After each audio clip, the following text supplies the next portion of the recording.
I don't know if that means you're getting stronger or you're just getting more committed. All right, I just want to give a 5-minute introduction, and then we're going to go look at all the stuff up there, okay? Because there's lots to see up there, and Salah's going to take us all through that and explain all the different things that's up there. So just very quickly, I want to talk about 3 periods of history that relate to this place. So 1, 2, 3. So 1, David. Let's start with David in the Old Testament. So you remember the story that David is fleeing from Saul. Saul's trying to kill him, right? And he's chasing him all over the place. Where is David hiding out? It says it in, I know you can't name the places, but generally, where is David? In the desert. He's in the desert. And it describes the desert of Ziph, the desert of Maon. That's out here. David is out here in the desert running away from Saul, trying to kill him and all that. When we get to En-Gedi, we know that David was at En-Gedi because it says in the Bible he was at En-Gedi. We don't know if exactly David was here at Masada on top of this rock, but he certainly knew about it, and he certainly walked by it, and he certainly saw it. There's no doubt about that, okay? So David is fleeing. He's being challenged. He's being chased. He's being pursued. His life is under threat. It feels overwhelming. He doesn't know what to do. And then he later on writes this in Psalm 18. There are many places I could read similar verses. I'm only going to read this one. Psalm 18, a psalm of David. I love you, O Yahweh, my strength. Yahweh is my rock, in whom I take refuge. He is my shield and the horn of my salvation and stronghold.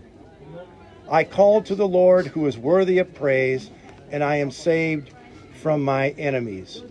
The Lord is my rock and my, in Hebrew, Mitsudah. The Lord is my rock and my Mitsudah, fortress. This is a fortress, Masada.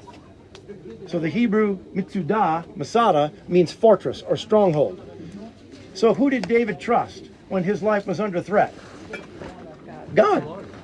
And he compared God to a rock, a fortress, like this place. Be a pretty cool place to hang out if you were under threat, right? And actually, that's the history of this place. So that's David. Okay, number 2, second period in history is Herod the Great. And that's what we're going to really mostly see up here. So Herod the Great, about the time of Jesus' birth, builds a fortress palace here at Masada. And that's what you're looking at right here. This is sort of the diagram, image of the palace of Herod the Great. A swimming pool up here. Roman baths, saunas, mosaic floors, frescoed walls, storage rooms for food and water, and then a 3-tiered palace. 1, 2, 3, precariously set on the northern edge of this rock. Herod said, build me a palace, and I want the palace on the northern side because I want my face in the breeze when it comes. Can you imagine? Some of us walked up here.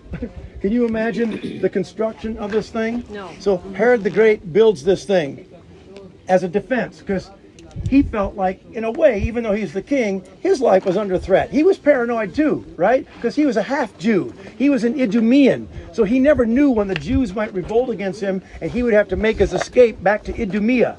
And so this was one of the fortresses that he built that he thought he might have to use on his escape. So, who did Herod the Great trust? Himself. Himself. And the instruments of human construction. Walls and rocks and fortresses and weapons and storehouses. You follow me? The exact opposite of David. Well, David, Herod the Great, and then period number 3. Fast forward to 72 AD. 72 AD. Okay, so now we're well after Jesus. Herod the Great is long gone. It's 70 years after him, and we have the first Jewish revolt. Begins in 70, or actually begins in 66. And the Romans come through here and they destroy the temple in Jerusalem in 70 AD. Destroy it. Well, there's a group of Jewish zealots who are holding out and still battling the Romans. And they come, these zealots, and take refuge up on top of this rock. About 1,000 of them, about 1,000 zealots. And they take refuge up here on top of this rock. Well, the Romans pursue these zealots. They come out here, and I'm going to let Salah explain all what you see down there, but there are Roman camps and Roman walls, and the Romans laid siege to this place. Remember Lachish? And Sennacherib and the Assyrians came to Lachish, and they couldn't get their battering ram up, so they did what? They built that ramp. Well, the Romans obviously aren't getting a battering ramp up that snake path, are they? That ain't going to work. So over on the western side, the Romans built their own siege ramp. You'll see it there towards the end of the tour. You can still see it. And they built their siege ramp, took their battering ram up, battered down the wall, only to find that the zealots had piled up all their food, all their weapons into the center of this rock to show that they weren't going to die for lack of food. But they committed suicide. Actually, Salah could tell the story more fully than I, but 10 people were chosen as killers and killed everybody else, and then the 10 drew lots, and then only the one killed the rest, and then only one technically committed suicide. 1,000 of them. They said, we'd rather die than have our women abused and our children become slaves to the Romans. So David, Herod the Great, and the zealots. So when David was challenged, he trusted God. When Herod the Great was challenged, he trusted himself. Now the zealots, I wonder about them. I mean, they were focused on earthly freedom, right? They wanted earthly freedom and earthly conquering of the Romans, more than really spiritual freedom. But they were so committed to God. They loved Torah. They were so committed. They loved God so much that, were their beliefs mistaken maybe about committing suicide and doing all that? But you know what? They put their words into action. In a way, I admire their passion. You know what I mean? In a way, I admire their commitment. They love God so much that we'll die for him.